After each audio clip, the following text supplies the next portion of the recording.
such a joy and truly an honor. You know, I care about Hiccup in this world so much, and I love these characters, so do so many other people. So going into it, I just wanted to do my best to do the character justice. Now you go. It was a real, it says it's just a real honor, and I think there is something quite stressful about it, about taking on characters that are so beloved and that we both love so much. But I think there is something also really there's also something really cathartic and like full circle about getting to see yourself as a version of something that you looked up to as a child is really amazing.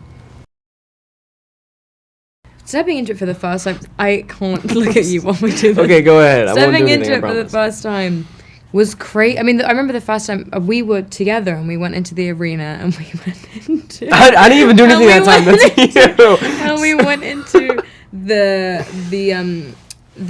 village. There was a version of this movie where they could have just CG'd everything. And so I think the fact that they made such hyper-realistic practical sets. There was one day where they even had a fish... Stop, I'm going to finish this. They had a fish...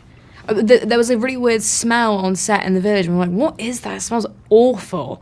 And they were like, oh, it's the fish hut. Yeah, they built like a fish house. And we were like, what do you mean, a fish hut? And we went in, and there was like raw fish, rotten, hanging all over the house. And then a fan. They put into and then a fan blowing it into the village. And we were like, why are you doing this? And they were like, for ambience, for the vibes. And me and Mason were like, turn off the fan. It was horrible, but it really does make it so that when you're on set, it's just you're totally in it, and it was very, very. Yeah, it was really easy to really just step on set, and they really put you in that world. So it wasn't much. You don't have a choice. It wasn't too hard on that end, so it was nice.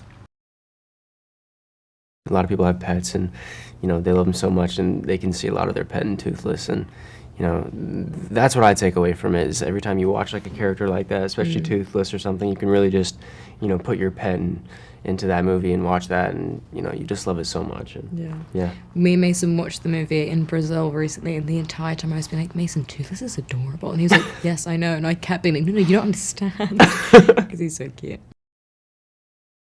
Oh my god, I have one of yours that I was really surprised by how upset it made me, but it was so brilliantly acted by you. But for anyone that hasn't seen it, I won't say what it is, but at the end, something happens with Mason and he makes a discovery about himself. Do you know what I'm talking about? Discovery about himself. Yes, I know. And you were so heartwarming and so brilliant, and I think that it was something that I really love that they, in live action, were able to kind of a moment to give more breath to, and it was so special, and it really made me, I could get emotional speaking about it now. It was really, really wonderful. Thank you.